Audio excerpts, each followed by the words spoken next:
ان دونوں مبارک مواقع سے پہلے ایک حادثہ فاجعہ اور ہم سبھی کو غمگین کرنے والا حادثہ پیش آیا۔ فقیہ النفس، محدث کبیر، استاد الاساتذہ، استاذ محترم حضرت مولانا مفتی سعید احمد صاحب پالنپوری، شیخ الحدیث و صدر المدرسین دارالعلوم دیوبند وفات پا گئے ہیں۔ انا للہ و انا الیہ راجعون۔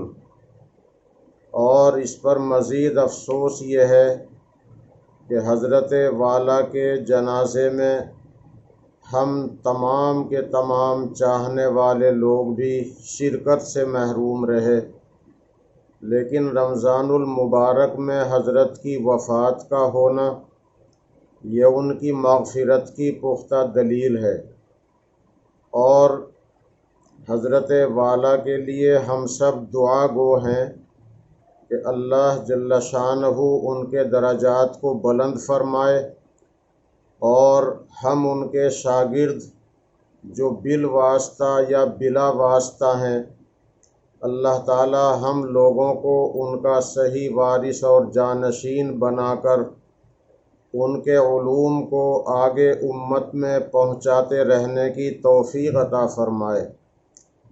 حضرت کے اہل خانہ کو اللہ جل شانہ صبر جمیل عطا فرمائے۔ اس کے بعد میں جمعۃ الوداع اور عید الفطر کے متعلق چند باتیں عرض کرنا ضرورت سمجھ رہا ہوں۔ جمعۃ الوداع کوئی تہوار نہیں ہے، یہ رمضان المبارک کا آخری جمعہ ہوتا ہے، اور اس کا کوئی پڑھنے پڑھانے کا الگ طریقہ نہیں ہوتا۔ اس کا جو خطبہ مخصوص سمجھا جاتا ہے، جس کی وجہ سے بعض احباب بار بار معلوم کر رہے ہیں کہ جمعۃ الوداع پڑھانے کا کیا طریقہ ہوگا، اس کا خطبہ کون سا ہے، کیونکہ بعض حضرات الوداع والا خطبہ پڑھتے ہیں تو بعض نئے ساتھیوں کو جو نا تجربے کار ہیں اور کم پڑھے لکھے ہیں اور اس وقت نماز پڑھا رہے ہیں، تو ان کے لیے یہ مسئلہ پریشان کن بنا ہوا ہے۔ وہ یہ سمجھ رہے ہیں کہ الوداع جمعہ میں خطبہ الوداع ہم کیسے پڑھیں گے؟ تو یاد رہے کہ الوداع والا خطبہ، الوداع الوداع یا شہر رمضان، یہ خطبہ حدیث سے ثابت نہیں ہے، بلکہ فقہائے احناف، علماء دیوبند اور اہل سنت و جماعت میں سے علماء بریلی جو صحیح علماء ہیں، وہ اس خطبے کے پڑھنے کو مکروہ قرار دیتے ہیں۔ یہ الوداع والا خطبہ حدیث سے ثابت نہیں ہے، یہ بعد کے لوگوں میں سے کسی کا ترتیب دیا ہوا ہے۔ اس لیے آخری جمعہ پڑھانے والے حضرات بھی تشویش میں مبتلا نہ ہوں، اور جو آسان سا مختصر سا خطبہ 1.5 پونے 2 مہینے سے پڑھتے آ رہے ہیں، اس جمعہ کو بھی وہ اسی خطبے کو پڑھ لیں۔ اس کے بعد عید الفطر آ رہی ہے۔ ہمارے پردھان منتری جی نے عید کا مسئلہ، عبادت گاہوں کے کھولنے کا مسئلہ صوبے کے مکھیہ منتری وزرائے اعلیٰ کے سپرد کر دیا ہے۔ ہمارے صوبہ اتراکھنڈ کے مکھیہ منتری جی، وزیر اعلیٰ، ہمارے پرانے مکھیہ منتری راوت جی کی طرح، کیونکہ موجودہ مکھیہ منتری بھی راوت جی ہیں، تو پہلے راوت جی کی طرح ہمارے موجودہ مکھیہ منتری سب کا ساتھ، سب کا وشواس، اور جیسا بھی ہو سکے سب کا وکاس، اس فارمولے پر عمل کر رہے ہیں۔ وہ بھید بھاؤ کرنے والے آدمی نہیں ہیں۔ کئی موقع پر ایسا ثابت ہو چکا ہے کہ وہ اپنی رعایا کے ساتھ امن اور انصاف چاہتے ہیں۔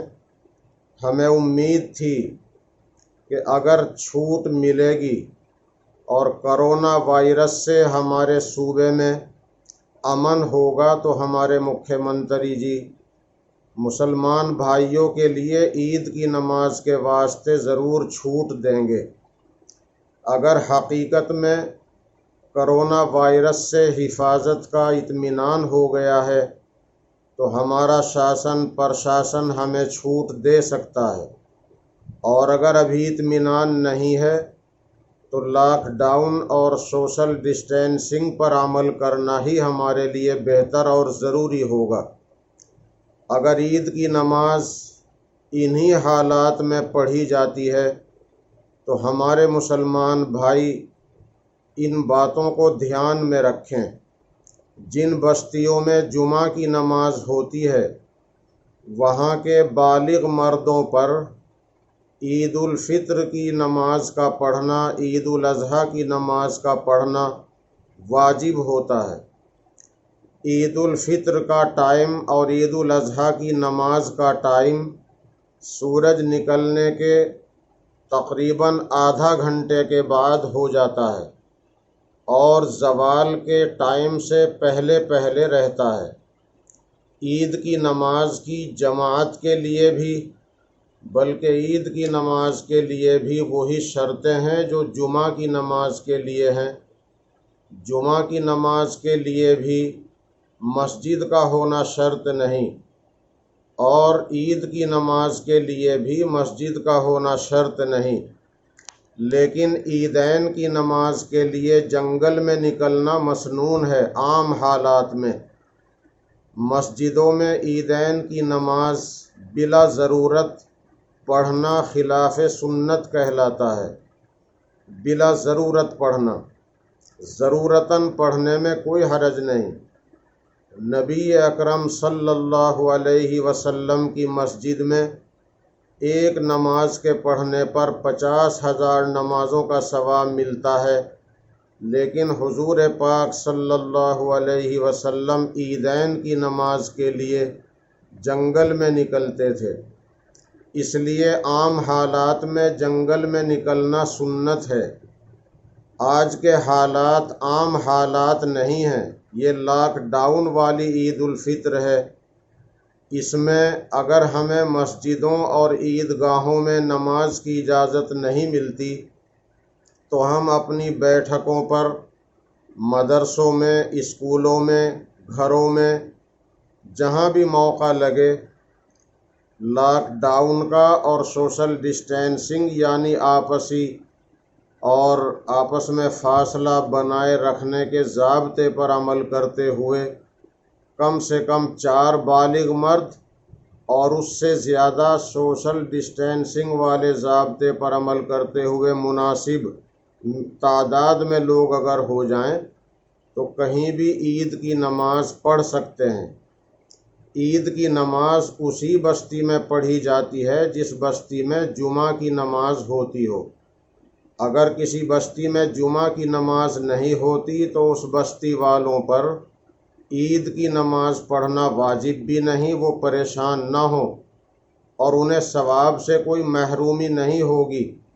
ہمارے بزرگوں نے، دارالعلوم دیوبند کے مفتیان کرام اور حضرت محتمم صاحب نے، اور ہمارے جمعیت علماء ہند کے صدر حضرت مولانا سید ارشد مدنی صاحب نے اپنی اپیل میں یہ فرمایا ہے کہ جہاں جمعہ کی نماز نہیں ہوتی وہاں کے لوگ اگر مناسب وقت پر چاشت کی نماز پڑھ لیں تو وہ ان کے لیے کافی ہے۔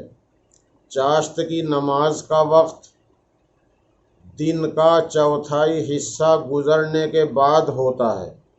آج کل 9:15 بجے، 9:30 بجے چاشت کا صحیح وقت ہو جاتا ہے اور 11:15 تک چاشت کا وقت رہے گا۔ 11:30 تک، 11:15 تک پڑھ لیں۔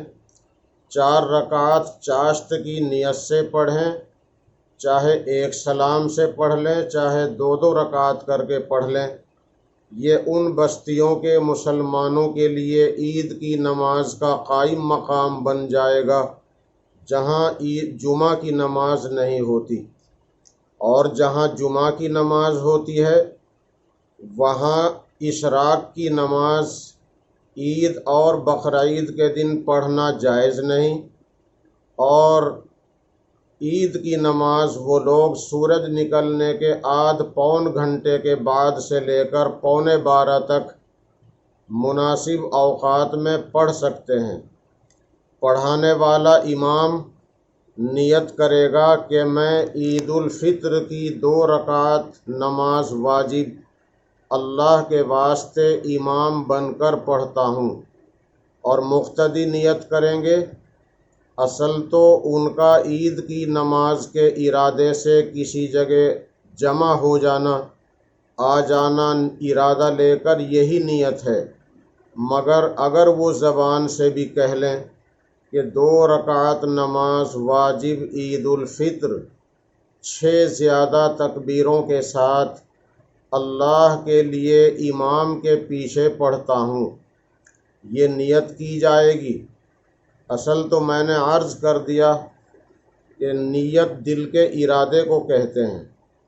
نماز کا طریقہ بھی میں عرض کرتا ہوں، پڑھانے والے بھی اس کو سیکھ لیں اور پڑھنے والے بھی ذہن میں بٹھا لیں کہ پہلے تو نیت ہو گئی، نیت دل کے ارادے کو کہتے ہیں۔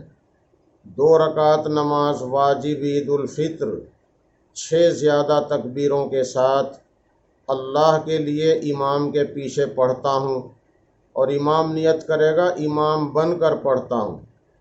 اس طرح نیت دل میں کر کے اللہ اکبر کہہ کر ہاتھ باندھ لیے جائیں۔ امام اور مقتدی سب مل کر سبحانک اللہم و بحمدک، جس کو ثنا کہتے ہیں، اس کو پڑھیں۔ ثنا پڑھنے کے بعد 3 زائد تکبیریں ہوں گی۔ اللہ اکبر کہہ کر ہاتھ کانوں تک اٹھا کر چھوڑ دیے جائیں۔ دوسری تکبیر اللہ اکبر کہہ کر ہاتھ کانوں تک اٹھا کر چھوڑ دیے جائیں۔ تیسری تکبیر اللہ اکبر کہہ کر ہاتھ کانوں تک اٹھا کر باندھ لیے جائیں۔ امام صاحب اعوذ باللہ بسم اللہ پڑھ کر الحمد شریف پڑھیں گے، سورت ملائیں گے، رکوع سجدہ کریں گے، اس کے بعد دوسری رکعت کے لیے کھڑے ہو جائیں گے، اور دوسری رکعت میں پہلے قرات ہوگی، اور قرات کرنے کے بعد اب 4 تکبیریں ہوں گی۔ پہلی 3 تکبیریں زائد ہیں جو عید کی نماز کے لیے، اور چوتھی تکبیر رکوع کی ہے۔ عیدین کی نماز میں دوسری رکعت کے رکوع کی تکبیر بھی واجب ہے، تو یہ 4 تکبیریں ہوں گی۔ پہلی تکبیر اللہ اکبر کہہ کر ہاتھ کانوں تک اٹھا کر چھوڑ دیے جائیں۔ دوسری تکبیر اللہ اکبر کہہ کر ہاتھ کانوں تک اٹھا کر چھوڑ دیے جائیں۔ تیسری تکبیر اللہ اکبر کہہ کر ہاتھ کانوں تک اٹھا کر چھوڑ دیے جائیں، اور چوتھی تکبیر رکوع کی ہے۔ اللہ اکبر کہہ کر ہاتھ اٹھائے بغیر رکوع کر لیا جائے، اور نماز سے فارغ ہونے کے بعد سلام پھیرنے کے بعد دعا کی جائے اپنے ملک کے لیے، ساری دنیا کے لیے، امت مسلمہ کے لیے، اور اس کے بعد 2 خطبے پڑھنا سنت ہے۔ عید کی نماز کا خطبہ پڑھنا فرض نہیں، سنت ہے، اور لیکن اگر خطبہ پڑھنا شروع کر دیا جائے تو اس کا سننا واجب ہے۔ اگر کسی آدمی کے لیے خطبہ پڑھنا مشکل ہو تو خطبہ چھوڑا جا سکتا ہے۔ جمعہ کی نماز سے پہلے خطبہ پڑھنا فرض کے درجے میں ہے، چاہے مختصر اللہ کا کوئی ذکر ہو۔ تو عیدین کی نماز کے بعد یہ خطبہ پڑھنا سنت ہے، پڑھ سکتے ہوں تو جیسے اول کلمہ، دوسرا کلمہ، تیسرا کلمہ، چوتھا کلمہ، 5واں کلمہ، 6واں کلمہ، ایسے ہی درود شریف ربنا آتنا فی الدنیا حسنہ، ان چیزوں میں سے کچھ کو پہلے خطبے کی جگہ پڑھ لیں، کچھ کو بعد کے دوسرے خطبے کی جگہ پڑھ لیں۔ اس سے بھی خطبے کی سنت یا خطبے کا وجوب جمعے میں ادا ہو جاتا ہے۔ تو یہ عید کی نماز کا مختصر آسان طریقہ ہے۔ مختصر طریقے کو سمجھ کر نماز عید ادا کی جائے۔ اگر عید کی نماز میں بھول چوک ہو جاتی ہے تو ازدحام میں تو سجدہ سہو بھی معاف ہوتا ہے، اب تو ازدحام نہیں ہوگا، اس لیے احتیاط کے ساتھ نماز پڑھانے کی ہم کوشش کریں۔ اگر کوئی واجب ترک بھی ہو جائے تو کیونکہ مختصر جماعت ہوگی تو سجدہ سہو بھی کر لیا جائے۔ یہ عیدین کی نماز کے لیے ہے، اور اپنے ملک کے لیے، اپنے لیے، ساری دنیا کے لیے، خدا کی خلقت کے لیے توجہ کے ساتھ ہم لوگ دعا کریں، اور عید الفطر کو اسی طرح امن اور سلامتی کا تہوار مناتے ہوئے ہم انشاءاللہ اللہ کی عبادت کے طور پر یہ دوگانہ ادا کریں گے۔ امید ہے کہ ہم کسی کو شکایت کا موقع نہیں دیں گے، اور اپنے ملک میں امن اور بھائی چارے کی زیادتی کی دعا کرتے رہیں گے، اور اپنی طرف سے کوشش بھی کرتے رہیں گے۔ اللہ تعالیٰ اپنے کرم سے ہمارے روزے تراویح کو، ہماری نیکیوں کو قبول فرمائے، اور اپنے نیک بندوں کے اعمال میں شامل کر کے ہمارے کمزور اعمال کو بھی اللہ تعالیٰ صفات قبولیت سے آراستہ فرمائے۔ میں یہ بات بھی عرض کرتا ہوں کہ مدارس کے لیے بھی اس وقت بڑے خسارے کی گھڑی ہے، راستے تمام کے تمام بند ہیں۔ بعض لوگوں کو شیطان یہ پڑھا رہا ہے کہ مدارس تو بند ہیں، مدارس میں بچے نہیں ہیں، تو مدارس میں زکوٰۃ وغیرہ دینے سے کیا فائدہ ہے؟ تو میں سمجھتا ہوں کہ یہ شیطان کی ایک تدبیر ہے۔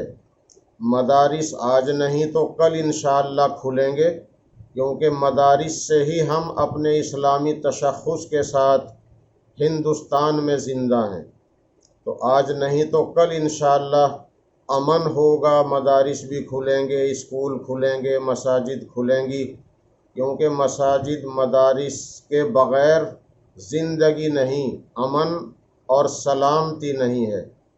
اس لیے مدارس کا بھرپور تعاون کریں اور غریبوں کا بھی دھیان رکھیں۔